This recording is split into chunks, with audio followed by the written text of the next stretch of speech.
Hello and welcome to the Leverage Podcast. I'm Paul Richard and glad to be your host today. And we have Carmil Enciu with us today from Carmel Car Audio in Springfield, Missouri. Welcome. Good to have you with us, sir. Same here, Paul. Good to be here, buddy. It's awesome. It's awesome.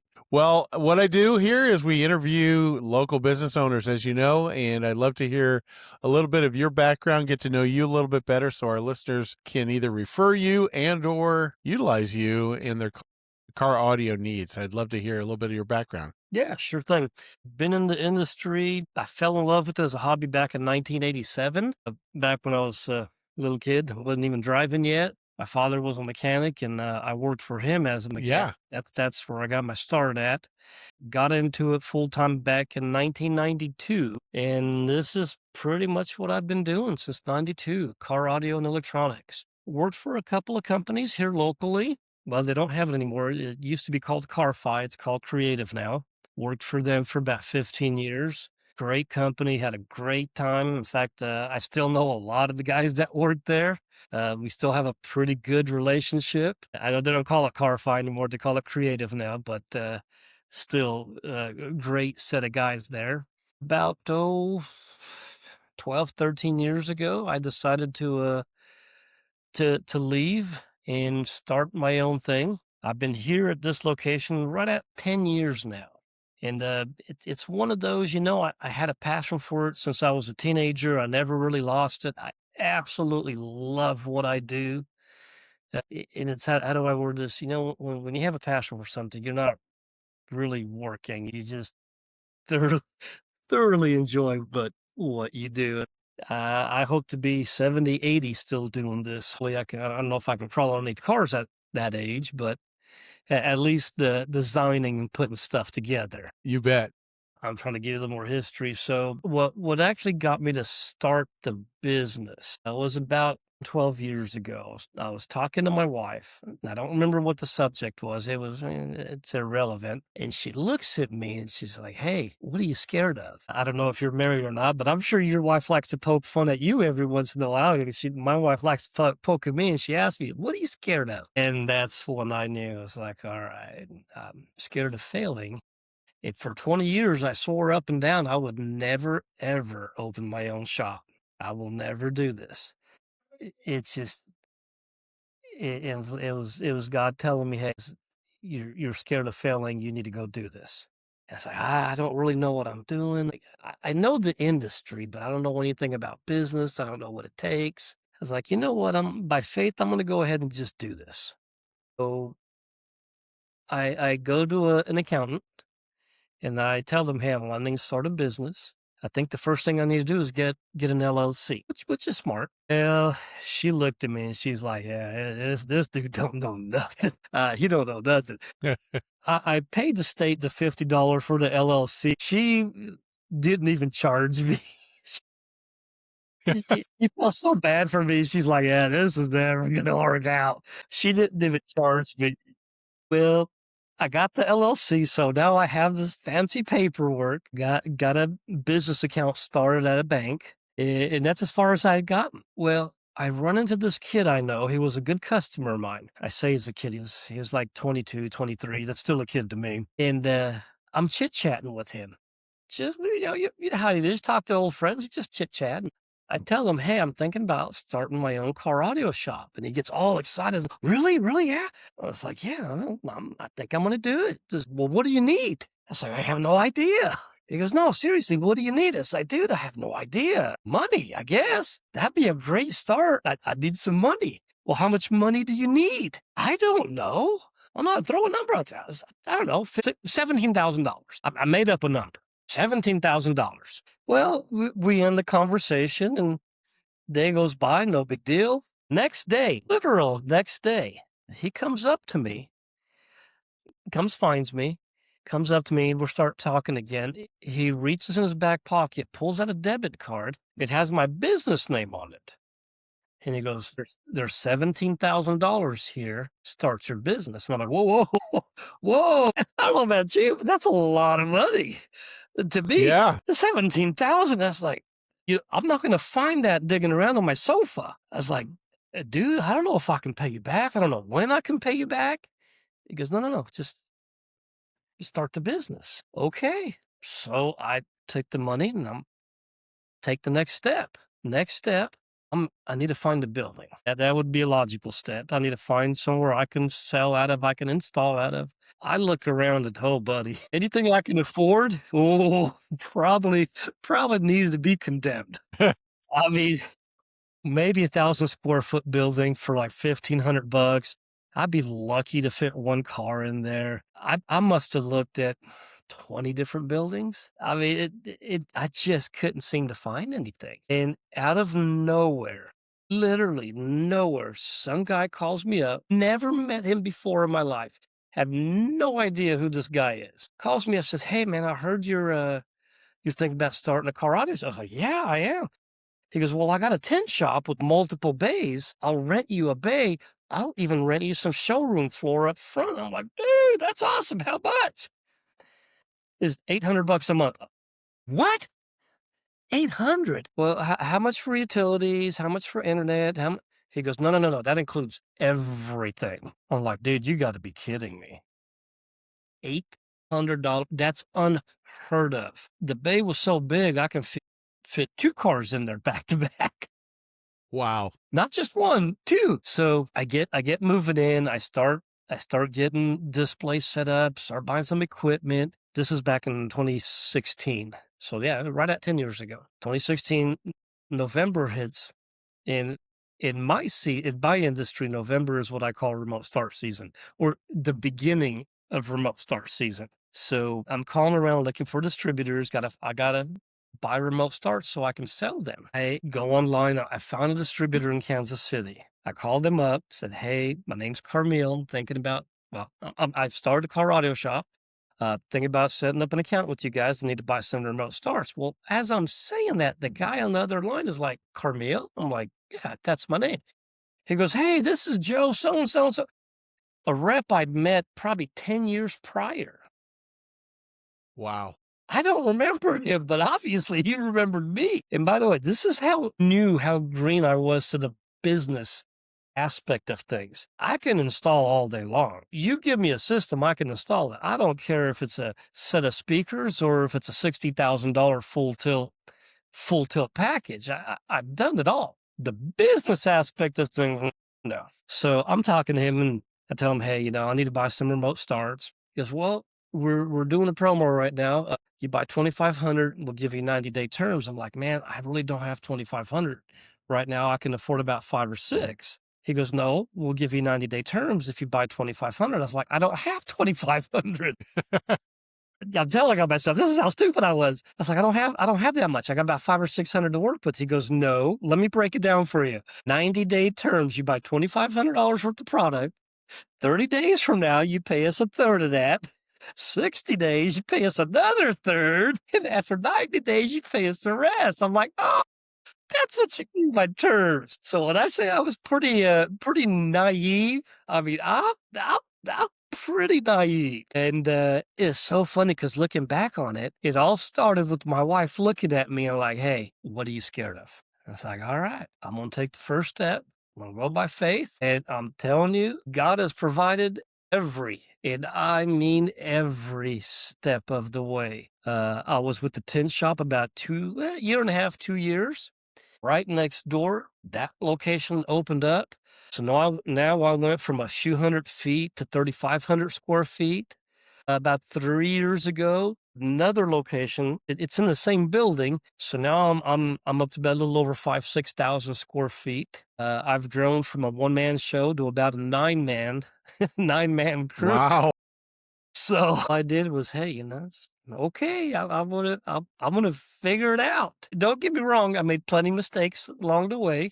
Um, I've had to learn a few lessons, but that's the whole thing about doing business, man. You can't be afraid to fail. Here recently, when I say recently, the past month or two, we're expanding into new categories. What I mean by that, and if I'm talking too much, tell me to stop. No, you're good. You're good. I love it. So up until now, we've focused primarily on the electronics and incorporation. So a couple of my guys are MECP certified. In fact, they've got their masters in MECP, so they're extremely knowledgeable.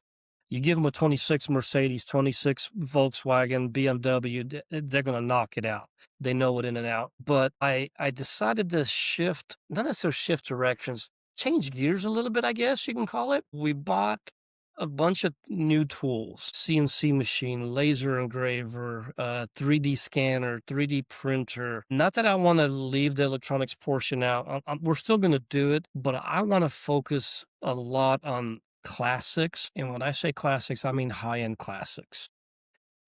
I've got a 65 Oldsmobile in the shop right now, no 442, and just bought this 3D scanner. So we're scanning the entire trunk, and it's printing amp racks, panels, see windows. I mean, this thing is absolutely insane. It's just a whole new level of customization. Not that I don't know how to fabricate or my lead guy doesn't know how to fabricate. It's 2026, and I feel like the more fabrication I do, the more I'm doing analog. And if I can do it digitally, it's so much better, so much more precise, so much cleaner. And I've done fabrication work for about 20-ish years now. I'm not the best in the world, but I'm not Hillbilly Joe either, you know. I've done some fairly big systems. Just did one 2 months ago for a trucking company. They went to go compete. They were 1 in 5. They narrowed it down to 5 people who were allowed to compete in Tennessee in this build off. They ended up taking first place, which big ego boost for me and them both, knowing, hey, you're not rolling with the local kids. This is the big boys you're going up against. So to take first place in something like that, pretty impressive. But yeah, we invested close to 65,000 in equipment, and we just want to step our game up. Radio and speakers, that's great. It's not rocket science. I'm not trying to belittle what I do, but I can pay an 18-year-old kid to do that. Custom fabrication, get a 26 Mercedes in here and we do integrated radar.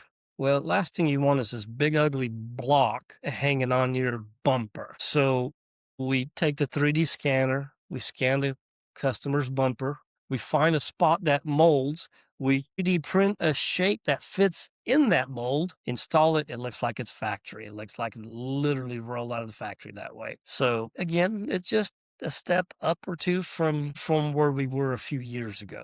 Just trying to level up the knowledge, but level up the pristineness of our installs too. Just because somebody can't see our work doesn't mean they can't appreciate it.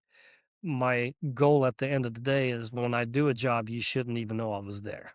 Hopefully you bring the car to me, you drop it off, you pick it up. It does the thing it's supposed to do, but you shouldn't be able to go back and look and you were here and you were here. No. It needs to look like this is the way it rolled out of the factory. Hopefully I didn't overwhelm with wrong information. That's a little bit of very small portion of my history, very small portion of the direction I'm going in. Did you have more questions? I do.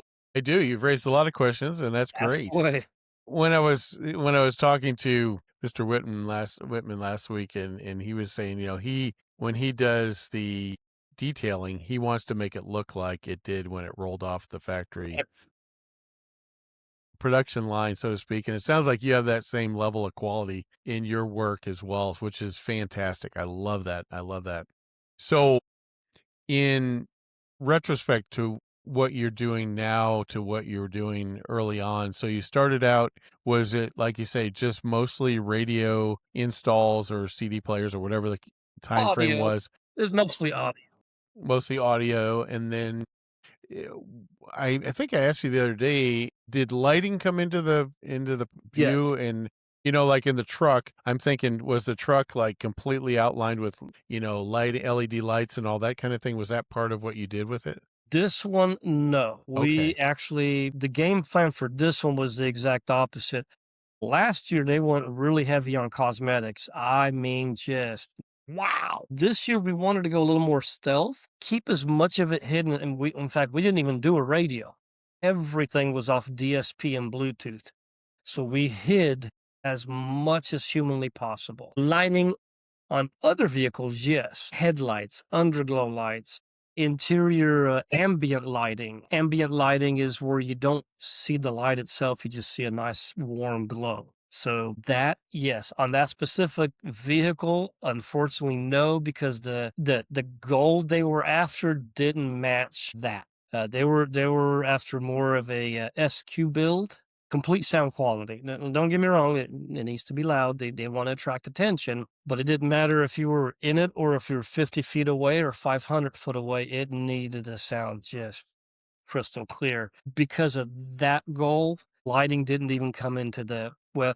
We had the conversation, but this year they're like, no, let's focus on the audio portion versus the show off portion.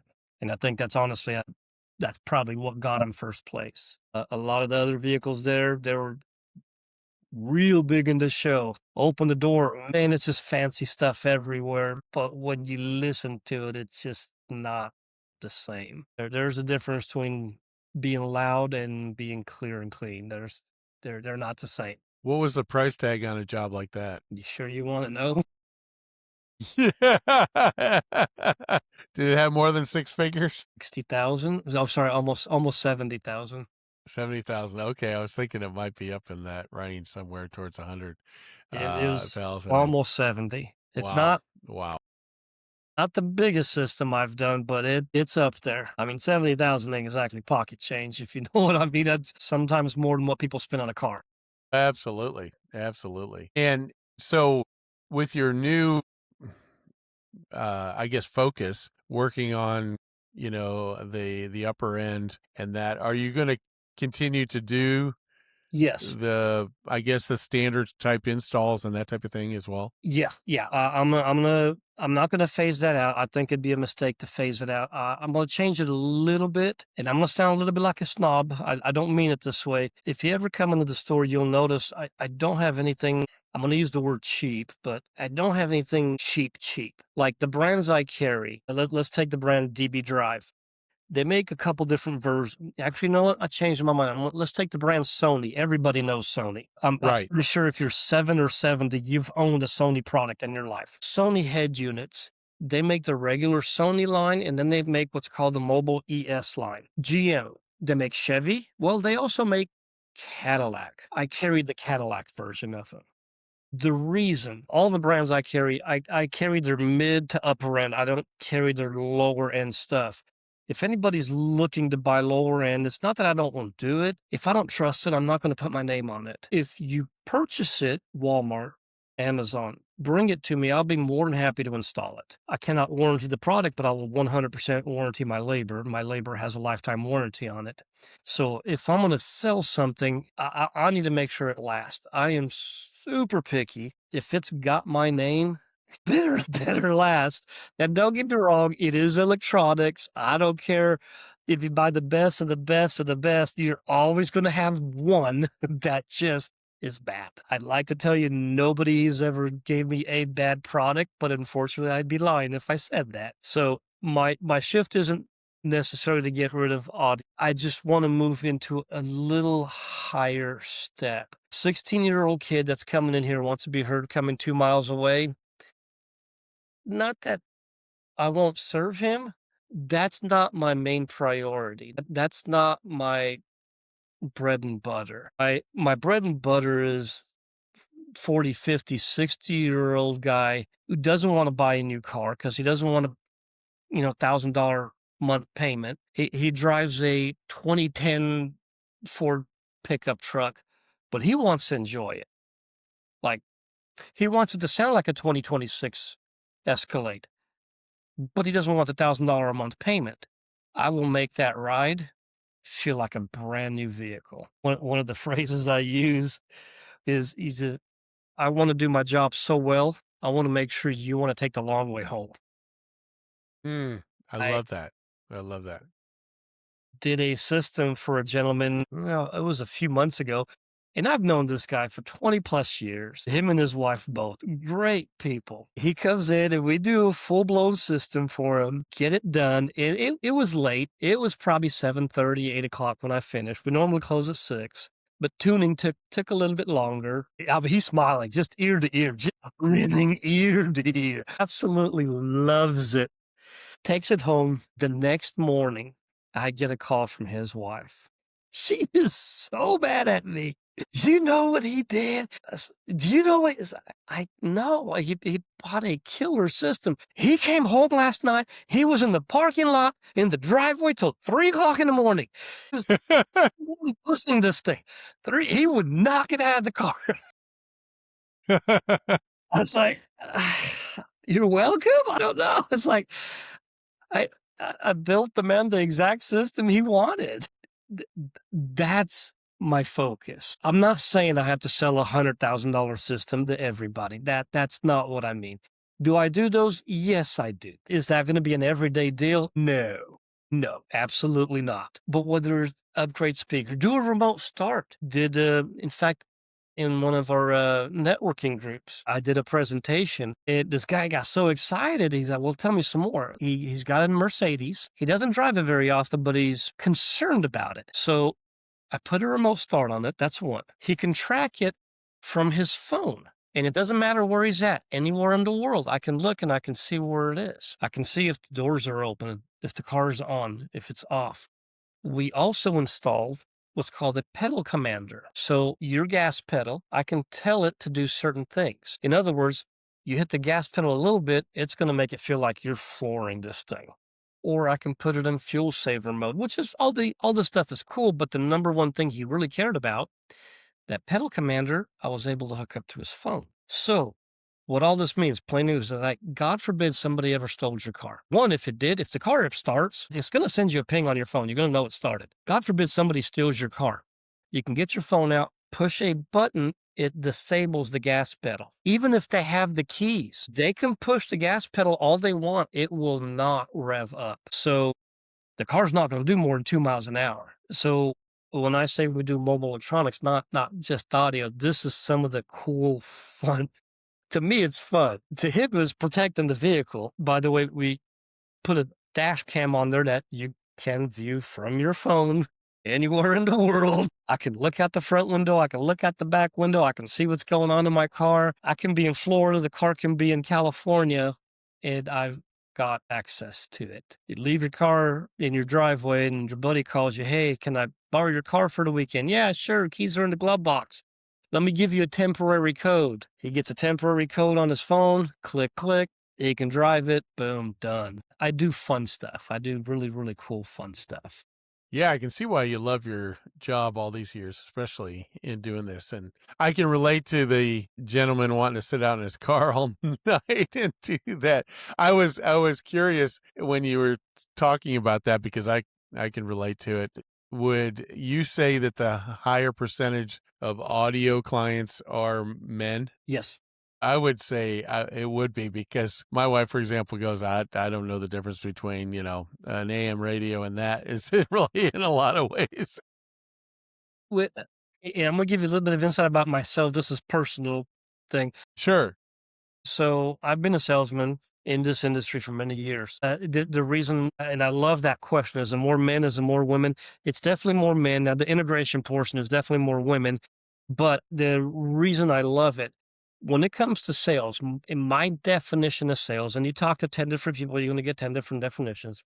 My definition of the sale is when I can reveal the value of something so well, you buy it. And it sounds like a really simple comment, but when you break it down, for me to sell you something, what do I have to? I have to reveal something, right? I have to explain it in a way that you understand it. And what am I revealing?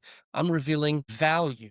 In order for me to reveal value, I kind of need to know what you value. Because if you don't value anything I have, love you, brother, but you're not for me, I'm not for you. I'm going to point you in a direction in something else. But as we talk and we have this relationship, because anytime somebody comes in here, we spend way more time talking than we do anything else. And the reason I talk is because I'm developing a relationship. I need to see what you value. And if what you value lines up with what I sell, well, we gonna have some fun. Like, we're gonna have some fun. If it doesn't, that's okay. If I know somebody that does, I'm gonna point you in that direction. So yes, on the audio, you are correct. I have to ask a bunch of questions. Do you value more sound quality? You value something just stupid loud? Are you trying to impress the neighbor? Or are you trying to hear fidelity in something that doesn't exist? So all these questions I ask isn't because I just want to get you talking. I'm trying to figure out what you actually value. Once I figure out what you value, if I carry it, oh yeah, we're gonna have fun. Yeah, I That's know that was a awesome. little bit I sidestepped on you there for a second. It's good.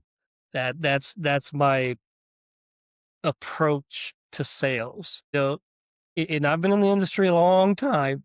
I'm not trying to be negative, but the reason people remember certain salesmen is because they probably had a really bad experience. I've trained a lot of younger kids, and I don't ever want to be a salesman. I want to be in sales. It's like, you had a really bad experience, did you? Yeah. Well, yeah. Well, that guy wasn't a salesman. He was a convincer. Somebody that convinces somebody just gets them to make a decision based on my needs. I work on commission. I'm going to convince you to buy something. I made a sale. Real sales is persuasion. You figure out what they value. If it lines up, they already know they want to go in that direction. You persuade them to go in that direction. And when you do that, guess what? They're probably not going to remember the conversation. It went so smooth. It was their idea. And that's what real sales is about.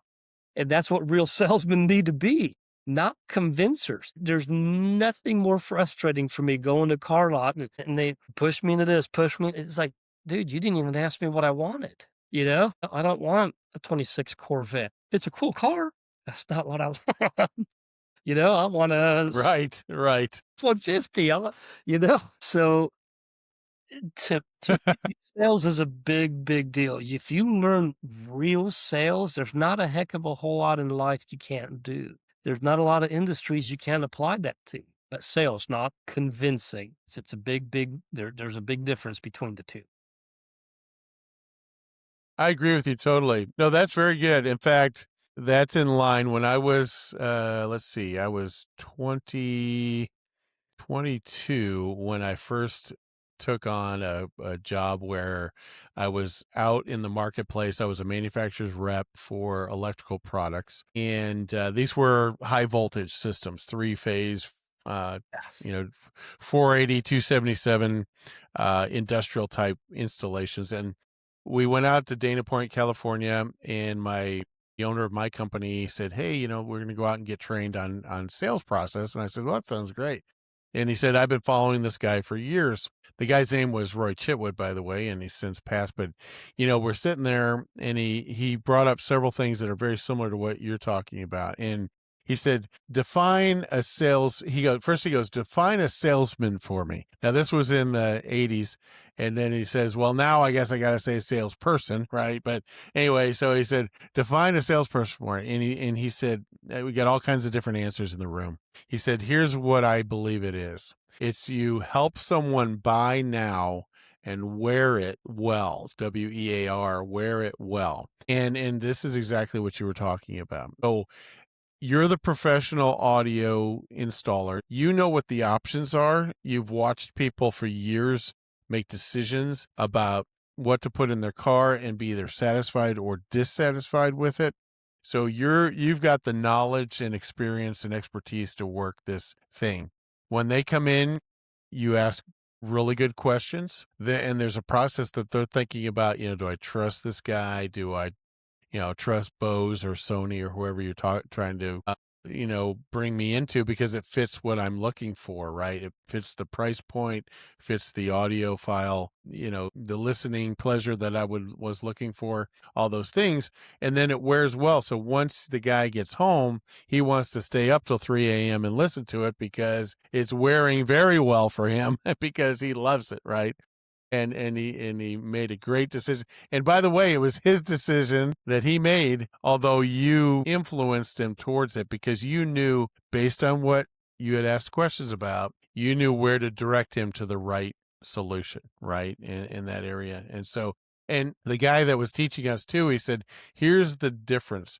And you mentioned an audio or a automobile, salesperson. So if I walk in, there's a difference between buying and being sold, right? So if I went into the car dealership and I said, "I'm looking for," a Buick Encore of this type and blah blah blah, and the guy goes, "Oh, well, we do have one of those, all right, because I'm wanting to buy it. I just want to give you money and trade you for this car." Okay. Then the salesman says, "Oh, by the way, we just got this one in. It's a brand new model from Buick. It fits about the same category, but it's got all these extra features." Now we're going into a sales presentation, right? Mhm. So all the questions come back in my mind. What's this guy trying to sell me? Who's the manufacturer? What's going on? And those questions go through their minds. So it became a sales presentation. And a lot of those sales guys don't understand. Is it meeting your needs? They never ask the questions. And I think back when I was a teenager, I took judo. Did you ever take any judo classes, by the way? I did not take judo. Okay. And one of the fundamental principles of judo is this guy's coming at you. You got to utilize his force coming Mm. at you and take and throw him to the mat. Okay. You just take it. And that's really what sales is about. They're already have interest and are here in front of you in your shop, and there's interest, right? So now take that energy, guide them to the right solution, but use it like a judo move and close the sale. There's nothing wrong with closing the sale No. if you know in your heart that that's the right thing for them, right?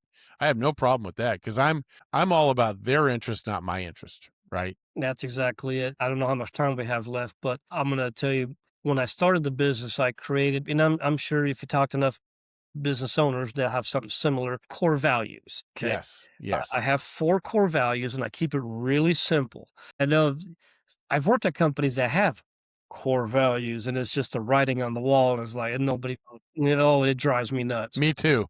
Me too. Number 1 core value I have, win-win.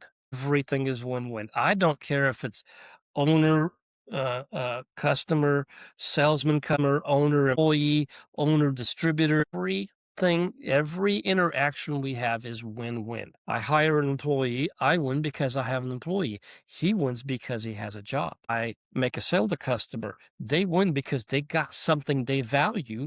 I win because I got paid. Everything is win-win. If it's not win-win, yeah, we don't do it. If you come across an interaction or a transaction, it's not win-win. I'm taking advantage of you or you're taking advantage of me. And I know that's extreme. We don't do it. We just don't do it. And I've had a few occasions where I had to step away. It's like, I'm sorry, I can't help you. This is not, one of us is going to take advantage of is going to violate the relationship, and one of us is going to take advantage of the other. And because of it, we can't make this transaction. It's very rare that happens, but it does. And I have to enforce it. So, number 1 core value, win-win. Number 2 core value, personal relationships. It is funny because I was talking to my business coach. He's like, man, that one's going to cost you. It's like, what do you mean? That one's going to cost you. You're going to lose people. It's like, I don't care. I don't care. What I mean by personal relationships, if you come into my store, you'll notice there's not a whole lot of price tags anywhere. One of my guys made a joke, is like, oh, that's so you can charge extra to people you don't like. I was like, absolutely not. It's because I'm not Walmart. You can't come in here, you can't buy this product and go check out. If you come into my store, you are literally forced into a relationship of some sort. Even if it's a 2-minute conversation with somebody, hey, I need to buy a fuse. Okay, here's a fuse. You were forced into a relationship. I dropped a company about 2-3 years ago. I'm not going to name the name. Great company, great product, nationwide, if not worldwide. And I ended up dropping them because there was just no personal relationships. I was a number. And I understand the whole B2B online sales, and that's great. There's a purpose for it. But it just didn't line up with me. You look at our number 1 brand, Audio Dynamics. Go online and look up their website, the 573 number on their website. Call that number. Some guy named Aaron's going to answer the phone and say, hey, I'm thinking about buying this from Carmil. They know me on a first name basis. Wow. That's great. And that's the way I wanna keep it. And yes, I understand that will cost me business in the end. I am aware of that, but this is the company I wanna this is the culture I wanna build where everything is relational. Everything is relational. Yeah, and I'm trying to talk fast. The third core value, we are a for-profit organization. I am not UNICEF. What I mean by that is my goal with this company is to create wealth. The way to create wealth is to provide value for somebody other than myself. The more value I can provide for somebody other than myself, the more wealth I create. It's that simple. And it still has to be win-win. I don't take advantage of people. They don't take advantage of me. We don't work for free. We work fair price. Great product, fair price. That's how it works. If That's somebody cool. comes in here I just wanting wanted to make something sure for I could get nothing, on. probably not my customer. Boy, I just realized how I sounded really arrogant saying that. I didn't mean it that way. Man, you should have said that. But it's got to be win-win. The last core value, it's mostly for my employees, not really for customers. Passion. What I mean by passion, if you don't like what you do, get out. This is not the job for you. If you come here to clock in and collect a paycheck and your only purpose is to make ends meet, I'm sorry, this is not the place for you. Your role here is to express the gift God gave you in the marketplace. And you better enjoy it, because if you don't enjoy it, do something you like. Yep. Yep. Absolutely. I have 3 boys. All 3 of them have worked for me. Only 2 of them work for me now. It was a few years ago. My son comes to me and he's like, "Man, Dad, I'm thinking about looking for another job." I'm like, "Dude, that's awesome. You're not upset?" I was like, "No, son, I gave you this job out of high school so you make some gas money and learn what you like. And I can tell you didn't like it. Why you're not upset? No, do what you like, man. The money will come. You learn to do what you love. Doesn't matter what you get paid. And I promise you will get paid. You will make a fair amount and you will get paid well, but you got to do what you love. If you don't love it, get out, do something else." So hopefully I didn't go overtime. That's me in a nutshell. How's that? It's good. It's good. And we both answer to a higher. I was thinking about. Are you familiar with the shop in Nixa all glass windshield install place? I know of them, but I don't know them personally.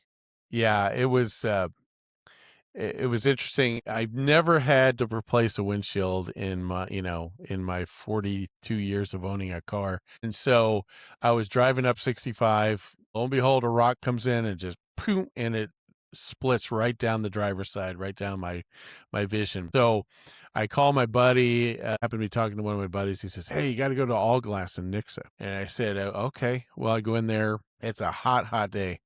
And I go in and the owner's sitting in there. He's got his t-shirt wrapped around his head. He's sweating so much, and he's in there. And I'm like, man. And there's like 2 monkeys out in the parking lot putting in windshields. And, two young guys. It's just funny.